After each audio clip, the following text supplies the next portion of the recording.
बिस्मिल्लाहिर्रहमानिर्रहीम। Programme inside the news और मैं हूं डॉक्टर सना गौरी। पाकिस्तान को बचाना है तो अपनी सियासत को कुर्बान करना होगा। शहबाज शरीफ का बयान बड़ा अच्छा है और कानों को भी बड़ा अच्छा लगता है, लेकिन हकीकत कुछ ये है कि तमाम सियासतदान बशमूल पार्टीज़ पाकिस्तान को तो नहीं बचा रही, अपनी सियासत को ज़रूर बचा रही हैं। जब नई गवर्नमेंट आई और वो कहने को सो कॉल्ड, ये आप कह लीजिए कि तजर्बाकार लोग थे, आते ही तजर्बाकार लोगों ने जो कि महंगाई की वजह से सबसे बड़ा नारा लगाया कि महंगाई हो गई है जनाब, इसलिए हम आ रहे हैं और अगर हमने इस वक्त ये स्टेप नहीं लिया तो आगे हमें बड़ी मुसीबत हो जाएगी, पाकिस्तान बड़े ख़तरे में आ जाएगा। लेकिन उस खतरे को इग्नोर करते हुए अपने केसेस को ख़त्म भी करवाए गए और अपने केसेस ख़त्म करके आज जो सूरत हाल आपको नज़र आ रहा है, खुद हमारे जो मौजूदा वज़ीर आज़म हैं उन पे भी फ़र्द जुर्म आई था। फ़र्द जुर्म आने होने का मतलब ये नहीं होता कि कोई जो है वो कसूरवार है। फ़र्द जुर्म के बाद जो है मुकदमा आना था, लेकिन उसके बावजूद मुकदमा दायर होना था और मुकदमा दायर होने के बाद उसके बाद कार्रवाई होती, लेकिन उन तमाम चीज़ों से बच गए वो लोग। इसके अलावा भी बहुत सारे केसेस ख़त्म हुए। हमारे जो अभी वज़ीर ख़ारजा हैं उनकी बात कर लें, कोई और कर लें, तमाम लोग अपनी अपनी जगह मौजूद हैं और जो लंदन में भी बैठे हैं वो भी आने की तैयारी कर रहे हैं। तमाम सूरत हाल में आप देख लीजिए कि इस वक्त पाकिस्तान की मईशत बड़े बुरे हालात में है, लेकिन सियासत अपनी जगह हो रही है। ये बयानात सिर्फ फ़कत बयानात ही रह जाते हैं। इमरान खान साहब के पास 2 सूबों की हुकूमतें थीं और कौमी असम्बली में भी उनकी जगह मौजूद थी, लेकिन इमरान खान साहब ने दोनों असम्बलियों को तहलील किया और इस वक्त अगर देखा जाए तो दोनों जगह ही कोई उनकी ख़ास अभी नुमाइंदगी मौजूद नहीं है। आगे क्या होता है फ्यूचर में तो आप कुछ नहीं कह सकते। जो माइनस इमरान की बात हो रही है शायद वो भी हो जाए, शायद कोई नया नाअहली वाली भी बात सामने आ जाए, लेकिन फ़िलहाल उन 2 असम्बलियों के बाद वफाक में भी उनके खिलाड़ियों को आउट कर दिया गया। ओवरऑल देखा जाए तो उनके खिलाड़ियों को आउट करने के बाद इमरान खान साहब की पोजीशन इस वक्त काफ़ी बुरी नज़र आ रही है। फ्यूचर में क्या होता है इस हवाले से कुछ नहीं कहा जा सकता। जब भी ज़िमनी इंतखाबात की बात होती है, असद उमर साहब कहते हैं कि तमाम सीटों पे इमरान खान साहब ही खड़े होंगे। अगर इमरान साहब ही तमाम सीटों पे खड़े होंगे तो क्या कोई और कैंडिडेट उनके पास मौजूद नहीं है? ये बात सभी जानते हैं कि पीटीआई को वोट पड़ता है तो इमरान खान साहब की वजह से पड़ता है, अदरवाइज दूसरे अगर कैंडिडेट खड़े होते हैं तो उन पीटीआई को काफ़ी परेशानी का सामना होता है। फिलहाल तो सूरत हाल ये है कि डॉलर अपनी बुलंद तरीन सतह पे पहुंचा और मज़ीद पहुंचने जा रहा है। ये बात गवर्नमेंट को पता है कि हालात ख़राब हो रहे हैं, तभी अब डॉलर को खुला छोड़ने की तजवीज़ पेश की गई है। यानी कि जितना होगा जनाब आपके सामने अभी कुछ दिनों में कीमत आ जाएगी। मुख्तलिफ जो एक्सचेंज कंपनियां थी उनको बंद कर दिया गया है, एलसीज पहले बंद है, डॉलर आपके पास है नहीं कि आप एलसी खोलें। जो कारोबारी अफराद हैं वो रोड पे आ चुके हैं और बहुत सी ऐसी चीज़ें हैं जिसमें बात करना ज़रूरी ज़रूर है, लेकिन टॉक शोज़ में टीवी पे हम अक्सर सियासतदानों को ही डिस्कस करते हैं। जो अभी सिलसिला है वो ये है कि एक आम फर्द महंगाई में से की वजह से परेशान है। अनफॉर्चुनेटली बदकिस्मती से मुझे कहना पड़ रहा है कि महंगाई की सूरत हाल मज़ीद ख़राब होनी है। ये वो सूरत हाल है जिसमें मुस्तकबिल जो है वो दाव पे लगे हुए हैं, लेकिन फिक्र है तो सिर्फ सियासत बचाने की। तमाम मौज़ूआत पे बात करेंगे। मेरे साथ मौजूद हैं ताहिर रिजवी साहब, आप तज़कियाकार हैं, सर प्रोग्राम में आपको वेलकम करेंगे। और मुझे ज्वाइन किया है अदील अहमद ने, MPA PTI। इसके अलावा हमें ज्वाइन करेंगे जुल्फ़िकार अली बदर साहब पीपल्स पार्टी से। ताहिर रिजवी साहब, क्या समझते हैं इस वक्त मौजूदा जो सूरत हाल है, आप खुद भी बिजनेस कर रहे हैं, किस किस्म की वो हकीकतें हैं जो खौफनाक नज़र आ रही हैं आपको मीशत के हवाले से? देखिए, मईशत के हवाले से जो पोजीशन है, आज डॉलर 270 रुपये में, 75 रुपये में भी $100 भी अवेलेबल नहीं थे मार्केट में। ये हाल है मार्केट की। और जहाँ तक मईशत का ताल्लुक़ है, आप देख रही हैं डे बाय डे मईशत हमारी बिल्कुल डेड हो रही है। इसमें मुझे 2 पहलू नज़र आते हैं।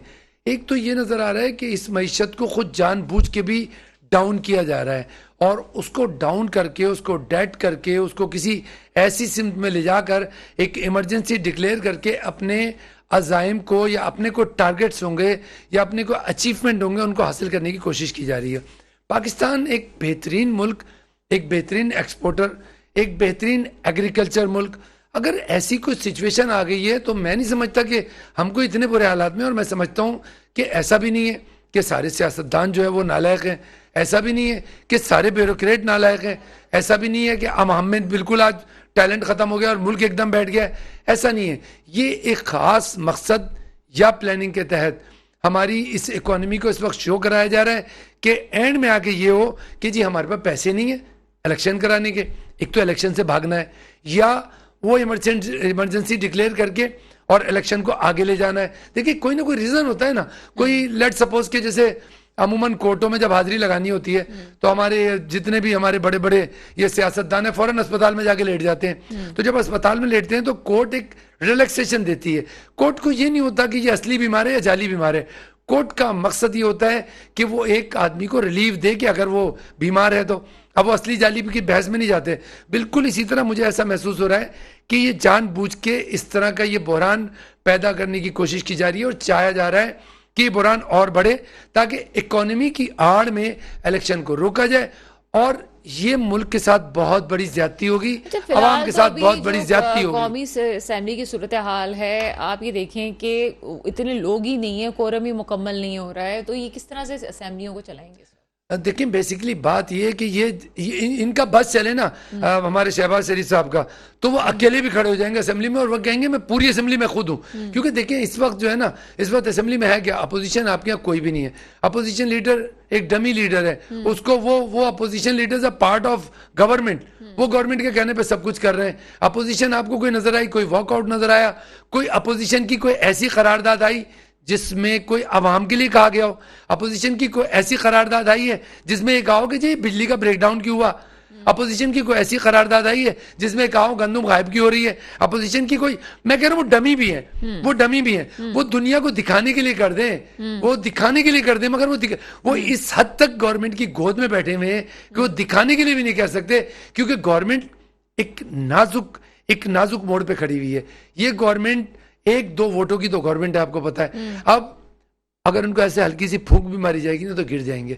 तो इन्होंने उनको इस तरह बांध के रखा है, खुदा के वास्ते तुम डमी भी नहीं करो। ये नहीं देखें आप कितना बुरा वक्त आ गया है कि अब डमी अपोजिशन भी नहीं बर्दाश्त कर सकती है गवर्नमेंट। नहीं अभी जो दिखाने के लिए कर दें। राजा रियाज साहब एक तकरीर ही कर डालें, I am sorry to cut you, Raja Riyaz साहब का आप पिछला जो भी टेन्योर है 7-8 महीने का, जब से वो अपोजिशन लीडर बने, आप मुझे एक तकरीर दिखा दें जो उन्होंने अवाम के लिए की हो।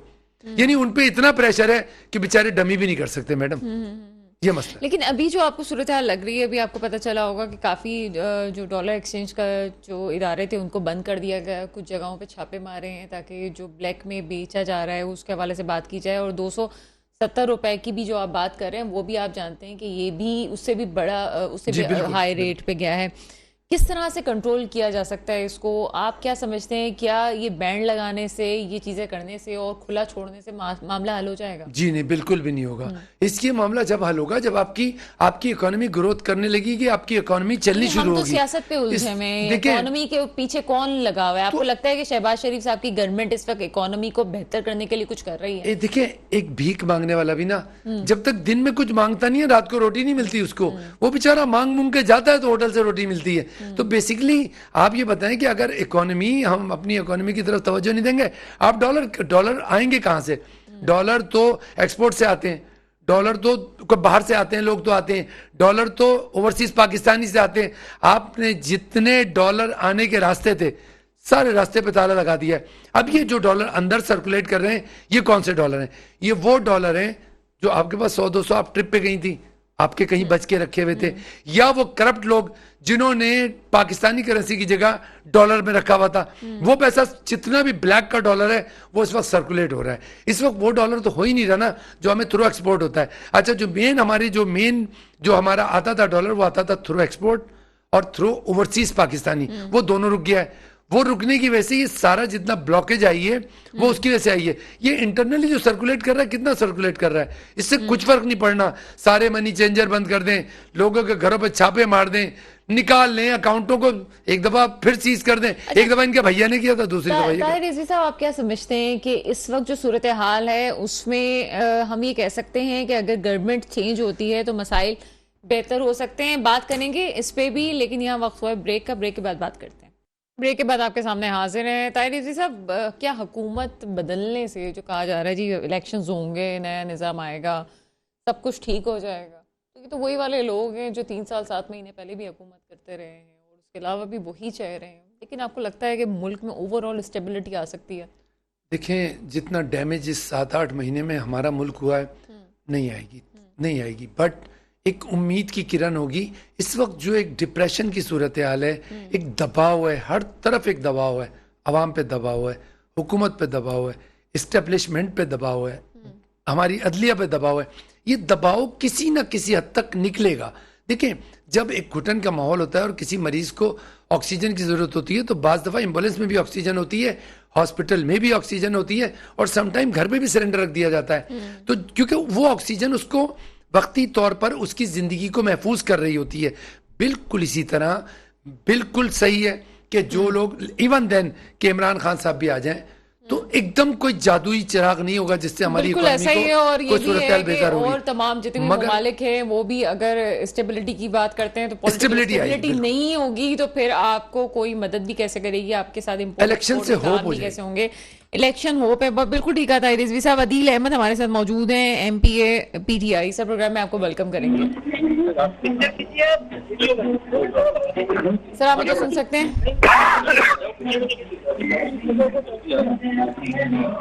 अदील, आपसे ही पूछेंगे कि आज जो आपकी पार्टी में इस्तीफे मजीद आपकी पार्टी के एक्सेप्ट हो चुके हैं, क्या स्ट्रेटजी होगी अब आप लोगों की आगे?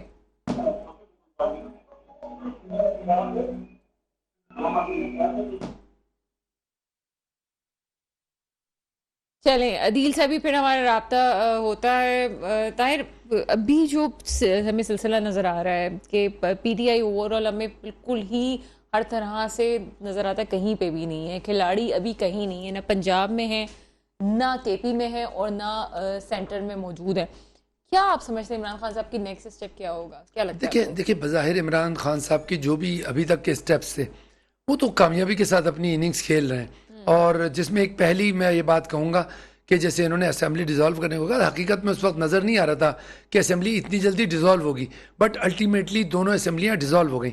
देखिए, जो लोग कह रहे हैं कि वो थोड़ा सा बैकफुट पर चले गए हैं, वो नज़र नहीं आ रहे हैं, PTI नज़र नहीं आ रही, वो एक चीज़ को ज़रूर देखें कि तकरीबन को मेरे ख्याल 30 साल पहले या 35 साल पहले की बात होगी कि जिस वक्त भुट्टो को मारा गया था, फांसी दी गई थी, शहीद किया गया था, और उस वक्त ये हो रहा था कि पीपल्स पार्टी अब खत्म हो गई और उनके अपने सीनियर लोग छोड़ गए थे पार्टी को, और पार्टी एकदम अकेली कंडीशन में थी। उससे तो आज जो तहरीक इंसाफ है बेहतर पोजीशन में। अच्छा, ठीक है। तहरीक तो इंसाफ इसलिए कितनी बेहतर पोजीशन में है? ताहिर, मैं आपकी तरफ भी आती हूँ। अभी अदील हमारे साथ चूंकि मौजूद है और बड़ी मुश्किलों से अदील ने टाइम निकाला है। अदील, आपको मेरी आवाज आ रही है? जी बिल्कुल आ रही है। अदील, अभी जो कौमी असेंबली में आपके अरकान असेंबली के इस्तीफे मंजूर हुए हैं, दोनों असेंबलियां भी तहलील हो चुकी हैं, मरकज में भी आप नहीं हैं, आगे क्या आपकी पार्टी की पॉलिसी होगी, क्या करेंगे आप लोग? जी बिस्मिल्लाहिर्रहमानिर्रहीम, बहुत शुक्रिया, आपने अपने प्रोग्राम में मौका दिया।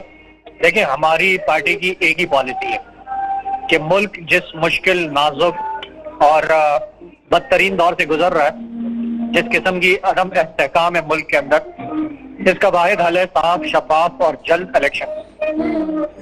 हमने इलेक्शन हासिल करने के लिए पूरी जद्दोजहद की। जब ये अदम एतमाद का मामला पार्लियामेंट के अंदर आया तो उस वक्त भी इमरान खान साहब अपनी ही हुकूमत डिसॉल्व करके, तहलील करके, असेंबलियां खत्म करके इलेक्शन का ऐलान कर चुके थे। लेकिन चूंकि रजीम चेंज ऑपरेशन प्लान का हिस्सा ये था कि अदम एतमाद से ही हुकूमत हटाकर और चोरों और लुटेरों और डाकुओं के टोले को मुसल्लत करना था, तो अदालतों ने वो फैसला रिवर्स किया। पार्लियामेंट के इख्तियारात जो हैं वो सबोटाज किए गए, पार्लियामेंट के अंदर मुदाखलत की गई और वापस हुकूमत बहाल करके अदम एतमाद करवा कर चोरों और लुटेरों और डाकुओं को इस मुल्क पर मुसल्लत कर दिया गया। हम तो पहले दिन से नए इलेक्शन की तरफ जाना चाहते थे, नए इंतखाबात की तरफ जाना चाहते थे, ताकि अवामी राय, अवामी मैंडेट हासिल करके जो भी हुकूमत आए वो मुल्क को बहरान से निकाले और मुल्क को आगे चला सके। कतई कलामी की उसके बाद कतई कलामी की आपसे माजरत चाहती हूँ, लेकिन इस वक्त जो मोहसिन नकवी का आना है और जिस तरह से बहुत सी तकर्रुरियां हो रही हैं, वहां पे उलट पुलट शुरू हो चुकी है पंजाब में, आपको लगता है कि आगे फिर पंजाब में जो नताइज है वो आपके हक में जाएंगे? देखें, ये मोहसिन नकवी की तैनाती उसी रेजीम चेंज ऑपरेशन प्लान का हिस्सा है और अभी तक ये पैगाम दिया जा रहा है कौम को, अवाम को और मुल्क की सबसे बड़ी जमात को कि माफिया जो है वो उसी तरह का जुल्म, जबर और बर्बरियत जो है वो दोहराएगी जिस तरह 25 मई को दोहराई गई। तो इन तैनातियों का मैसेज जो है, वो पैगाम जो आ रहा है वो यही आ रहा है। लेकिन आपने हमारी पार्टी का लाएअमल पूछा, आपने हमारी पार्टी का जो हमारा प्लान है वो आपने पूछा। हमारा सिर्फ एक ही प्लान है कि मुल्क में साफ, शफाफ, नए और जल्द इंतखाबात करवाए जाएं ताकि पॉलिटिकल स्टेबिलिटी आए, ताकि एक ऐसी गवर्नमेंट आए जो अवामी मैंडेट से आए। और इस की खातिर हमने अपनी 2 हुकूमतें कुर्बान की। हमने पंजाब और केपी की असम्बलियां तहलील की। हम तो पहले दिन से कह रहे थे हमारे इस्तीफे मंजूर करें, लेकिन पीडीएम की हुकूमत ड्रामेबाजी कर रही थी। जो स्पीकर कौमी असम्बली है वो गैर आईनी तौर पर हमारे इस्तीफे रोक कर बैठा हुआ था। तो अब जब हमने वापस पार्लियामेंट में जाने का ऐलान किया तो अब वो इस्तीफे मंजूर किए गए। अच्छा है, मंजूर किए आपने। इस वक्त मुल्क 60 से 65% मुल्क में जो है वो नए इलेक्शन होने जा रहे हैं। यानी 2 पंजाब की पूरी हुकूमत देख लें, केपी की हुकूमत देख लें, फिर आप मुल्क में 100 से ऊपर जो कौमी असम्बली की नशिस्तें खाली हुई हैं इस पर इंतखाबात हों, तो मुल्क में इतने बड़े पैमाने पर आप बाई इलेक्शन अगर कराएंगे तो ये इंतहाई बेवकूफ़ी और इंतहाई रिसोर्सेज का ज़िया और मुल्क के साथ जो है वो नाइंसाफी होगी। तो हमने माहौल पैदा कर दिया है नए इंतखाबात का। अब इदारों को, अदालतों को और मुक्तदर हलकों को ये सोचना पड़ेगा कि वो नए इंतखाबात करवा के मुल्क में पॉलिटिकल स्टेबिलिटी लाना चाहते हैं ताकि मुल्क जो है वो किसी रास्ते पर, किसी डगर पर चल पड़े, या वो मुस्तकिल अदम इस्तेहकाम, मुस्तकिल पॉलिटिकल इनस्टेबिलिटी और मुस्तकिल मुल्क के हालात जो है वो खराब करना चाहते हैं। अब चॉइस जो है वो, मर्जी जो है वो मुक्तदर हलकों की है, इदारों की है, अदालतों की है कि वो क्या करना चाहते हैं इस मुल्क के साथ। अदिल, अभी कराची के इंतखाबात तो संभले नहीं, एक सिटी के इंतखाबात नहीं संभलते हैं। हैदराबाद के इंतखाबात आप देख लें, ये पूरे मुल्क में ये सिस्टम किस तरह से इंतखाबात को संभालेगा? देखें, कराची के इंतखाबात तो एक कराची के लोगों के साथ, कराची की आवाम के साथ और कराची के मुस्तकबिल के साथ एक खिलवाड़ हुआ है। ये तो इंतखाबात नहीं थे। जिस तरह से बदतरीन किस्म की धांधली की गई, जिस तरह से इंतजामी ढांचे ने पाकिस्तान पीपल्स पार्टी को और जमात इस्लामी को, बल्कि दोनों जमातों ने, जमात इस्लामी ने और पीपल्स पार्टी ने मिलकर जो है वो इलेक्शन लड़ा है और तहरीक इंसाफ की सीटों पर जो है वो डाका डाला है। मैं तो ये समझता हूँ कि ये इलेक्शन नल एंड वॉइड होने चाहिए। इसके जो नताइज हैं वो हमें किसी सूरत कबूल नहीं है, वो साफ शफाफ जो है वो नहीं हुए। मेरे ख्याल से ये नताइज का कदम करार देकर कराची में दोबारा से बल्दियाती इंतखाबात करवाने चाहिए। आपको लगता है कि में भी यही कुछ हुआ। को भी किसी की सपोर्ट थी? जमात इस्लामी और पीपल्स पार्टी ने मिलकर इलेक्शन लड़ा है। आपने देखा कि जहां पे रिकाउंटिंग हो रही थी वहां पे तहरीक इंसाफ जीत रही थी, तो पीपल्स पार्टी और जमात इस्लामी, जब पीपल्स पार्टी इनके दफ्तर गई तो वहां ये फैसला किया गया कि रिकाउंटिंग को रुकवा दिया जाए। क्यों रुकवाया जाए? क्योंकि उसके नतीजे में जो तहरीक इंसाफ की सीटें छीनी गई थी वो तहरीक इंसाफ को वापस मिल रही थी। तो दोनों ने जो है वो फैसला किया कि अब रिकाउंटिंग मजीद नहीं होगी और जो रिजल्ट जो है वो पीपल्स पार्टी और आपस में जमात ने बांटा है वो उन तक ही रहे, वो सीटें वापस तहरीक इंसाफ को ना मिल जाएंगी। तो ये तो एक इसका मजर है, एक एविडेंस है कि इन दोनों ने मिलकर लड़ा है। जहां जिन शहरी सीटों पर पाकिस्तान पीपल्स पार्टी का कोई चांस नहीं था वहां पर जमात को सपोर्ट किया गया, और जिन देही इलाकों में जहां पे जो आपकी डिलिमिटेशन इस तरह से की थी कि 7,000, 8,000, 12,000, 20,000 पे जो यूसीज बनाई गई थी वहां पर पीपल्स पार्टी को जो है वो जितवाया गया है। तो ये तो कराची के साथ बंदर बांट हुई है और कराची के मैंडेट पर डाका डाला गया है। वो पाकिस्तान पीपल्स पार्टी जो कराची में एक जलसा नहीं कर सकती, जलसे के लिए उनको लोग जो है वो अंदरूनी सिंध से लाने पड़ते हैं, वो कराची से इतनी बड़ी तादाद में सीटें आपसे यही कह रही हूँ अदील के एक कराची के सूरत हाल पे ये सब कुछ हुआ है, तो आप फिर किस तरह से पूरे मुल्क में इलेक्शन होंगे? किस तरह से अगर आपके खिलाफ कुछ होता है कैसे रोका जाएगा इस सबको? देखें, ये तो इदारों का, इलेक्शन कमीशन का, मुख्तदर हलकों का, अदालतों का, इनका काम है, इनकी जिम्मेदारी है कि मुल्क में साफ शफाफ इंतखाबात जो है वो यकीनी बनाए जाए। अगर इस मुल्क में साफ शफाफ इंतखाबात नहीं होते और दोबारा से इसी तरह का एक ड्रामा रचाया जाता है तो मेरे ख्याल से पॉलिटिकल स्टेबिलिटी इस मुल्क में नहीं आनी। पॉलिटिकल स्टेबिलिटी नहीं आएगी तो इकोनॉमिक स्टेबिलिटी नहीं आएगी और ये मुल्क जो है ये आगे की तरफ नहीं बढ़ सकता। अगर इसको मजीद अंधेरों में धकेलना है, मजीद इसको रिवर्स गियर लगाना है, मजीद यहाँ पे बर्बादी फैलानी है, तो मेरे ख्याल से फिर वही प्रोसेस रिपीट करें। और आप देखें तमाशा क्या इस मुल्क के साथ जो है वो इस मुल्क का हाल कर दिया गया। वो मुल्क जो 6% की रफ्तार से तरक्की कर रहा था, जहाँ लार्ज स्केल मैन्युफैक्चरिंग जो है बढ़ रही थी, जहाँ रोजगार बढ़ रहा था, जहाँ जो है वो मुल्क में पैसा आ रहा था, रेमिटेंसेज आ रही थी, एक्सपोर्ट्स बढ़ रही थी, जिस मुल्क में जो है वो आपका टैक्स कलेक्शन बढ़ रही थी, उस तरक्की के पहिए को, उस तरक्की के रास्ते को जो है वो सबोटाज किया गया, उसको रोका गया, उसको रिवर्स गियर में डाला गया। तो मेरे ख्याल से जो लोग इसके जिम्मेदार हैं उनको ये सोचना चाहिए कि अगर ये मुल्क जो है खुदा न खास्ता डिफॉल्ट करता है तो किसी को भी इसका जो है वो फायदा नहीं होगा, सब घाटे में जाएंगे, सब बशमूल मुक्तदर हल्कों के सब घाटे में जाएंगे। हमारा मुस्तकबिल, हमारा जीना मरना, हमारा सब कुछ पाकिस्तान के अंदर है।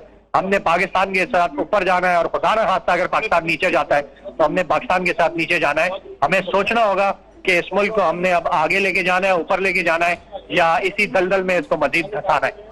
बहुत शुक्रिया अदील, आप हमारे साथ मौजूद थे। ताहिर रिजवी साहब, मुल्क को आगे लेके जाना है या पीछे धकेलना है, लेकिन इमरान खान साहब की ओवरऑल सियासत देखें तो जिद का पहलू तो है उनमें। अभी जो मुल्क में जो चीज़ें हैं उसमें हमें जो चीज़ें नज़र आती हैं, ठीक है जी, तमाम वो हमें मुखलिस भी नज़र आ रहे हैं, लेकिन इमरान खान साहब की कहीं ना कहीं जिद भी है जो सिस्टम को नुकसान जिसने पहुंचाया है, या उन लोगों को जिनको जो वो समझते हैं कि सिस्टम में नहीं होना चाहिए तो उनको लाने में भी मदद की है। ये बड़ा इंपॉर्टेंट सवाल है और ताहिर रिजवी से करेंगे, लेकिन यहाँ वक्त हुआ एक शॉर्ट ब्रेक का। ब्रेक के बाद आपके सामने हाजिर